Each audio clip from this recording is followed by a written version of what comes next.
বিভিন্ন সরকারি প্রকল্পের সুবিধা যাতে প্রত্যন্ত এলাকার মানুষের কাছে পৌঁছয় সেই দিকেও লক্ষ্য রেখেছে রাজ্য সরকার। দক্ষিণ দিনাজপুর জেলায় 2টি ব্লকে একটি স্বেচ্ছাসেবী সংস্থার সঙ্গে সমীক্ষার কাজ করছে প্রশাসন। সেই রিপোর্টের ভিত্তিতেই সাহায্য করা হচ্ছে আর্থিকভাবে পিছিয়ে পড়া মানুষদের। আর্থিকভাবে পিছিয়ে পড়া মানুষদের পাশে দাঁড়াতে 100 দিনের কাজের প্রকল্প এনেছে রাজ্য সরকার।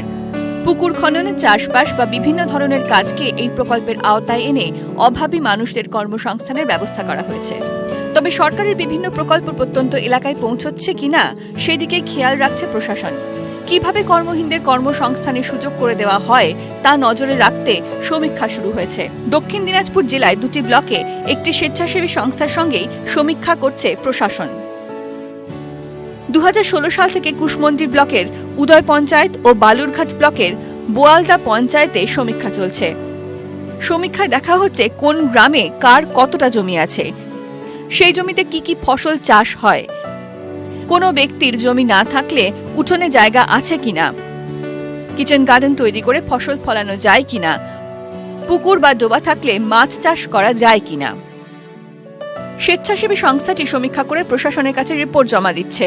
প্রশাসন রিপোর্ট খতিয়ে দেখে গ্রামবাসীদের বিভিন্ন লাভজনক প্রকল্পের সুবিধা পৌঁছে দিচ্ছে। বিভিন্ন ধরনের প্ল্যান্টেশন দিয়ে মানুষকে কিভাবে উপকৃত করা যেতে পারে, তার সঙ্গে ফডার বেসড আর ভার্মি কম্পোস্ট নিউট্রিশনাল যে অ্যাসপেক্টগুলো আছে সেটার উপরে ওনারা কাজ করছেন।